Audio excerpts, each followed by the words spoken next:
Update है? क्योंकि अब ये कहा जा रहा है दिल्ली फायर चीफ की तरफ से कि 63 से 64 के करीब लोग थे कुल जिनको बाहर निकाला गया, 43 लोगों की मौत हो चुकी है। जी देखिए गायत्री, यहाँ पर हमने नॉर्थ एमसीडी के चेयरमैन थे, उनसे बात करी, मेयर से बात करी इलाके के।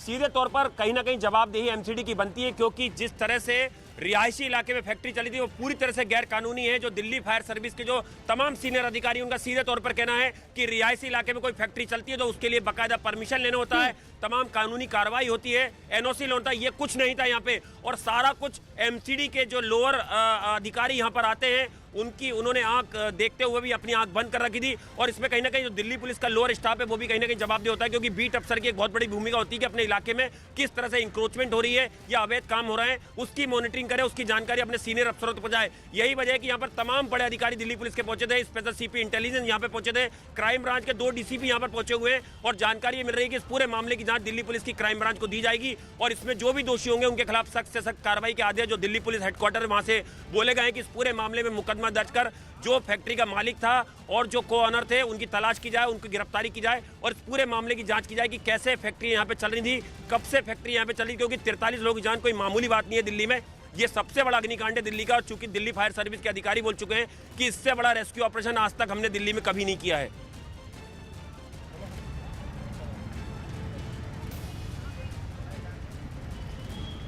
आप देख रहे हैं न्यूज 18 इंडिया, और इस वक्त हम मौजूद हैं दिल्ली के फिल्मिस्तान इलाके में सब्जी मंडी, जहां पर भीषण आग लगी है।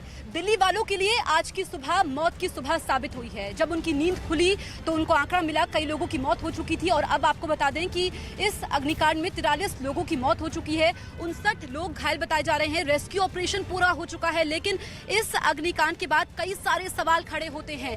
और आपको याद होगा 1997 का उपहार सिनेमा कांड, उसके बाद दिल्ली में ये आग का दूसरा सबसे बड़ा हादसा है। सबसे बड़ा रेस्क्यू ऑपरेशन चलाना पड़ा, 100 से ज्यादा फायर ब्रिगेड की गाड़ियां थी, लेकिन उसके बावजूद भी 43 लोगों की मौत हो चुकी है। इस पर सियासत भी हो रही है और तमाम बयान भी आ रहे हैं। मुख्यमंत्री अरविंद केजरीवाल भी वहां पर पहुंचे, उन्होंने कहा कि मजिस्ट्रेट जज के आदेश दिए गए हैं, घायलों के लिए मुआवजे का ऐलान किया गया है, मृतकों के लिए मुआवजे का ऐलान किया गया है। लेकिन सवाल ये खड़ा होता है कि जब कोई हादसा हो जाता है उसके बाद हम नींद से जागते हैं, उसके बाद हमारी नींद खोलती है, और ऐसे हादसों को रोका नहीं जाता है। हमारे साथ तमाम लोग भी मौजूद हैं जो इस वक्त इलाके में पहुंचे हैं। आप क्या बताइए कि कब आपको इस हादसे के बारे में जानकारी मिली? हमें मिली है 6 बजे। ये हादसा हुआ 5:22 के ऊपर। जब ये हादसा हुआ तो आधे घंटे बाद यहाँ पर फायर आई है फ़ोन करने के बाद। उससे पहले जब लोग अपने अपने कन्वेंस पे लेके बॉडी को लेके वहाँ चले गए, लेके कोई स्कूटर भगाया, कोई अपने कन्वेंस पे लेके चले गए। वो हादसा बड़ा दर्दनाक था, सुन के रहा नहीं गया। मैं भी यहाँ पे आया, लेकिन मैं इतना है कहूँगा कि ये जो गलती ये जो हो रहा है ये प्रशासन की वजह से हो रहा है। यहाँ पर प्रशासन की वजह से हो रहा है, सिस्टम गलत है यहाँ का। यहाँ पे सब काम होते हैं और सबको मालूम है काम होते हैं, फिर भी काम हो रहे हैं यहाँ पर। आप क्या मैं कह रहा हूँ मुआवजा कितना देता है सरकार, कितने मुआवजा देगी? वो तो मुआवजा कितना सरकार देगी? 10 लाख का केजरीवाल ने ऐलान किया है मृतकों के लिए। नहीं दे सकते, नहीं दे सकते। यहाँ पर तमाम लोगों में गुस्सा भी है और सवाल भी कई सारे खड़े होते हैं इस घटना के बाद, क्योंकि आपको याद होगा 1.5 साल पहले करोल बाग में भी एक होटल में आग लगी थी, उसके बाद भी जांच के आदेश दिए गए थे। हरदीप पुरी जो कि केंद्र में मंत्री हैं वो ये कहते हैं कि सर्वे होगा, लेकिन हादसों के बाद ही हम जागते हैं और सियासत तो होगी। तमाम अधिकारी इस वक्त मौजूद हैं, मंत्री यहाँ पर चक्कर लगा रहे हैं। आपको बता दें कि मनोज तिवारी पहुंचे, दिल्ली के मुख्यमंत्री अरविंद केजरीवाल पहुंचे, इसके अलावा और भी नेताओं की यहाँ पर पहुंचने की जानकारी है। लेकिन जो मौतें हुई हैं, क्योंकि अधिकांश लोग ऐसे हैं जो कि मजदूर तबका था, जो उस वक्त सुबह के वक्त सो रहे थे, उनको जानकारी भी नहीं थी, और अधिकांश लोग ऐसे हैं 43 लोगों में जिनकी मौत दम घुटने की वजह से हुई है। इस समय दिल्ली पुलिस रश की, फायर टेंडर आए और इसको आग को बुझाने की कोशिश की। इसी एफर्ट्स में हमने तकरीबन 60 आदमी हैं उनको रेस्क्यू किया, यहाँ से निकाल पाए, और जिनमें से अनफॉर्चुनेटली 43 लोगों की डेथ हो गई है और बाकी इंजर्ड हैं। 2 हॉस्पिटल्स में जो इंजर्ड हैं उनको लेके जाया गया, एक LNJP है और एक लेडी हार्डिंग हॉस्पिटल है, और वहाँ इनको इलाज हो रहा है और प्रॉपर ट्रीटमेंट हो रही है। इसी ऑपरेशन के दौरान टोटल जो हमारे पास है वो 34 फायर टेंडर यूज़ हुए, और मेन जो प्राइमा फेसी जो अभी लग रहा है हमें, बाकी तो जो कॉज ऑफ फायर है वो फायर डिपार्टमेंट देगा, लेकिन प्राइमा फेसी हमें लग रहा है कि ये शॉर्ट सर्किट से आग लगी है। और इसमें जो एक प्लास्टिक का मटेरियल काफ़ी था और उस वजह से जो इसको कंट्रोल करने के एफर्ट हैं, रेस्क्यू के एफर्ट हैं, उसमें हमारे स्टाफ को काफ़ी प्रॉब्लम आई, फायर टेंडर को काफ़ी प्रॉब्लम आई, क्योंकि हाईली ये जो प्लास्टिक का मटेरियल है इससे स्मोक वगैरह काफ़ी बन गया। और जो डेथ्स भी हुई हैं, जो अनफॉर्चुनेट डेथ्स हुई हैं, वो ज़्यादा एस्फिक्सिया से, सफोकेशन से हुई हैं। और जब हमारा फायर डिपार्टमेंट और दिल्ली पुलिस इनको रेस्क्यू करने की कोशिश कर रही थी, और स्मोक की वजह से, जैसे मैंने आपको बताया कि यहाँ प्लास्टिक और जो भी रॉ मटेरियल था, पेपर वगैरह थे, स्मोक ज़्यादा की वजह से होने में फायर टेंडर के भी 2 जो कर्मचारी है उनको थोड़ी चोट आई है, 2 पुलिस वालों को भी चोट आई है। और बाकी जो अभी हमने LNJP और लेडी हार्डिंग में शिफ्ट कर दिए। और इसमें हमने दिल्ली पुलिस ने FIR दर्ज कर दी है, ऑनर्स और बाकी भी जितने भी, अगर ये बिल्डिंग में अगर किसी ने रेंट पे ली है या कोई चला रहा है फैक्ट्री, उन तमाम के खिलाफ सख्त कार्रवाई की जाएगी। और CP साहब ने इस केस को है क्राइम ब्रांच में ट्रांसफ़र कर दिया है और क्राइम ब्रांच की भी टीम आ चुकी है और इस बिल्डिंग का पूरा मुआयना किया जा रहा है। FSL की स्पेशलाइज्ड टीम्स आ रही हैं, उनसे चेक करवाया जा रहा है और जल्दी इसमें हम जो भी दोषी होंगे उनको अरेस्ट करेंगे। फैक्ट्री चलाने का मालिक कौन है और लाइसेंस था क्या इनके पास? वही जैसे मैंने आपको बताया कि अभी बड़ा इनिशियल है। अभी जो आपने जैसे देखा है कि अभी हमारा फर्स्ट फेज़ ख़त्म हुआ है। फर्स्ट फेज़ हमारा रेस्क्यू का था, ताकि तमाम जितने भी यहाँ वर्कर्स हैं उनको यहाँ से निकाला जा सके और उनको हॉस्पिटल पहुँचाया जा सके और उसके बाद उनका प्रॉपर इलाज हो सके। और वो हमारा ख़त्म हो गया फेज़। अभी सेकंड हमने NDRF से हमने टीम्स बुला के सारी बिल्डिंग को चेक करवाया है कि कोई इसमें फंसा तो नहीं है। मान लीजिए कोई, क्योंकि बिल्डिंग कंजस्टेड होने की वजह से वो भी ऑलमोस्ट हमारा ख़त्म हो चुका है, पूरी बिल्डिंग हम चेक कर चुके हैं। थर्ड फेज़ हमारा अभी FSL की टीम्स, थोड़ा क्योंकि आग की वजह से बिल्डिंग गर्म हो जाती है, तो उसके बाद हम FSL की टीम से चेक करवा रहे हैं। लेकिन साइमल्टेनियसली जो इसके ऑनर वगैरह हैं उन पे भी हम रेड कर रहे हैं और जल्दी हम उनको पकड़ लेंगे।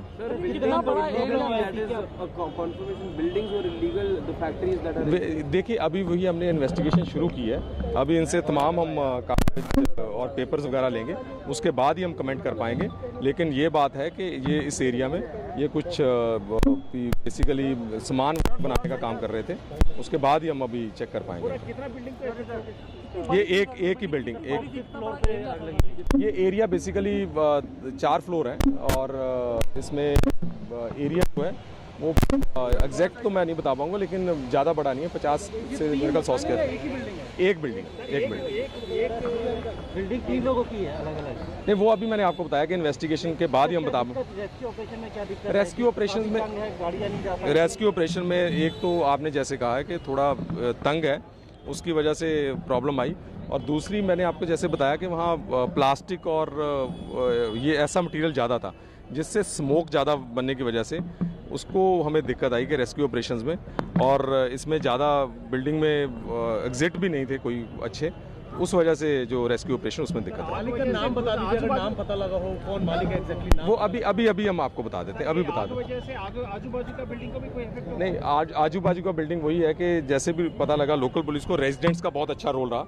जैसे आप जानते हो कि 5, सवा 5, 5:30 की कॉल है और उस समय काफ़ी लोग सो रहे होते हैं, लेकिन जैसे पुलिस आ गई, लोकल रेजिडेंट्स ने बहुत अच्छा रोल अदा किया।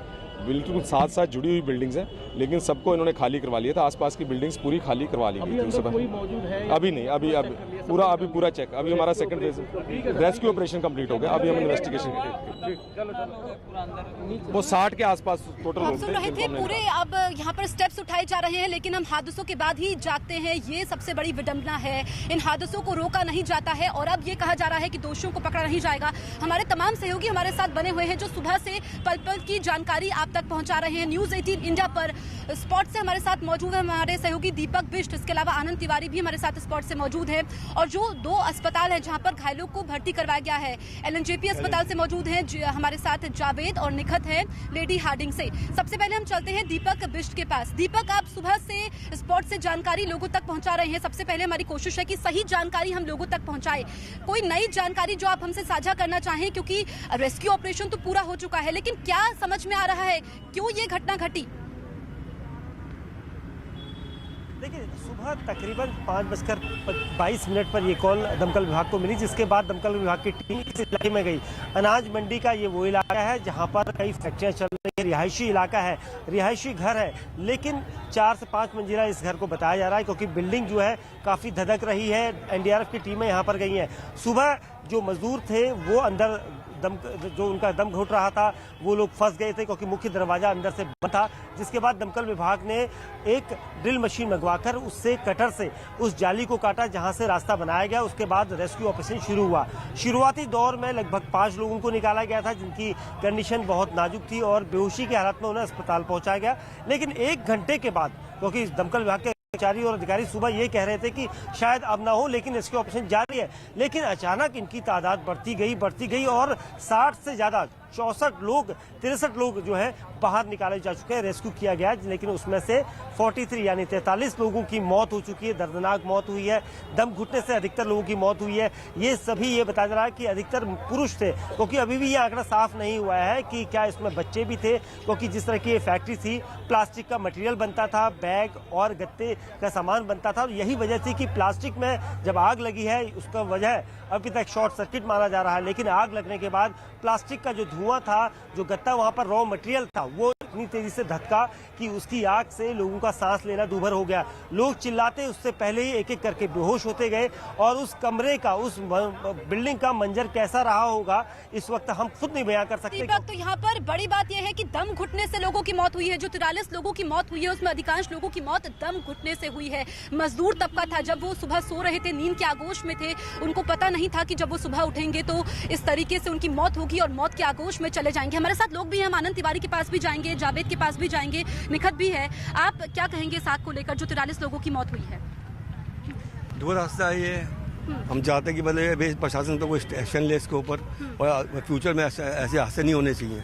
होते हैं लेकिन कुछ टाइम छोड़ मचता, फिर सब शांत हो जाता है। जी, आप बताएं। मैं कुछ नहीं कह सकता जी, चलिए, तो कुछ लोग यहाँ पर ऐसे हैं जो कुछ बोलना नहीं चाहते हैं, लेकिन आप ये समझिए, स्थिति को समझिए कि जो लोग यहाँ पर पहुंचे हैं वो दूर दराज के इलाकों से पहुंचे हैं। उनको एक खबर मिली कि उनके इलाके में ये हुआ है, आग लगी है, और वो लोगों को तलाशने के लिए, उनकी मदद करने के लिए पहुंचे, क्योंकि आपने सुना दिल्ली पुलिस को। आनंद के पास हम जाते हैं। आनंद, क्या तस्वीरें इस वक्त आप हमें दिखाने वाले हैं? रेस्क्यू ऑपरेशन तो पूरा हो चुका है, क्या कारण बताए जा रहे हैं आग लगने की? जी देखिए, हमारे साथ एक बहुत महत्वपूर्ण शख्स है, क्योंकि जवाबदेही इनसे मांगी जा रही है, इन्हीं के ऊपर आरोप लग रहे हैं, क्योंकि एमसीडी यहाँ पर है, मेयर है यहाँ के अवतार सिंह जी। सर, सीधे आरोप एमसीडी पे लग रहे हैं और अभी हारून यूसुफ साहब यहाँ पे आए थे, सुभाष चोपड़ा साहब यहाँ पे आए थे, सीधे तौर पे बोल रहे हैं कि खुले तार हैं और लोगों को जान बचाने की मौका ही नहीं मिला और ना निकल पाए बेचारे वहां से, और फैक्ट्रियां यहाँ पे चल रही है। बताइए, यहाँ पे दिल्ली पुलिस ने केस दर्ज कर लिया, क्राइम ब्रांच इस पूरे मामले की जांच करी, तो कहीं ना कहीं लापरवाही बनती है और जवाब आपको देना है। देखिए, अभी जो मैं यहाँ पर आया हूँ, मैं सीधा दिल्ली से बाहर था, जैसे मुझे सूचना मिली मैं तुरंत यहाँ आया हूँ, पारिवारिक कार्यक्रम में गया था और हादसे की जगह को मैंने देख लिया, बहुत खुले हुए तार है, मैं समझ रहा हूँ। अभी जो लोग हॉस्पिटल में हैं, मैं तुरंत वहाँ जा रहा हूँ। किसका जिम्मेदारी है, कौन इसको जवाब देगा, उसके लिए सर आप मेयर है सर, आपको तो पता होना चाहिए जिम्मेदारी किसकी है सर। 43 लोग मर गए दिल्ली में, कोई मामूली हादसा नहीं है सर ये। मैं आपकी बात को समझ रहा हूँ। आज अपना यहाँ पर जो भी जांच होगी, देखकर उसके अंदर जो भी दोषी होगा उसके लिए हम तैयार है। यहाँ पर खुले तार हैं, दिल्ली सरकार देख नहीं रही है और हमारे ऊपर वो आरोप मढ़ रही है, ऐसा नहीं होगा सर। लेकिन एमसीडी का लैंड है सर, जवाबदेही शुरुआत में आपकी बनती, दिल्ली सरकार से भी सवाल पूछे जाएंगे, चाहे वो हारून यूसुफ हो या चाहे वो दिल्ली सरकार हो। अभी ये कोई राजनीति का विषय नहीं है, बहुत दुखद घटना है और मैं सीधे यहाँ से LNJP और दूसरे अस्पतालों में जाके जो मरीज लोग हैं उनका हालचाल पता करके जो भी कार्रवाई होगी मैं आपको बताऊंगा। शुक्रिया। तो ये मेयर थे यहाँ के, इनका कहना है कि जवाबदेही जरूर बनती है, जांच की जाएगी, दोषियों पे कार्रवाई की जाएगी। पहली प्राथमिकता यह है कि जो घायल हैं उन्हें तुरंत उपचार मिले ताकि उनकी जान बच सके। बिल्कुल आनंद, तो हर बार जब हादसा होता है ये रटा रटाया झुंझुना मिलता है कि जांच होगी, उसके बाद कार्रवाई होगी, दोषियों को बख्शा नहीं जाएगा, लेकिन ये दुखद है कि घटना होने के बाद ही हम नींद से जागते हैं। हमारे सहयोगी और भी हमारे साथ मौजूद हैं, हम एलएनजेपी चलते हैं जहाँ पर जावेद मौजूद हैं। जावेद, बताइए एलएनजेपी अस्पताल में कितने घायल इस वक्त पहुंचे हैं, क्या उनको सही तरीके से उपचार मिल पा रहा है? देखिए, ताज़ा जानकारी हम आपको बता दें कि अभी एलएनजेपी वो जो सफोकेशन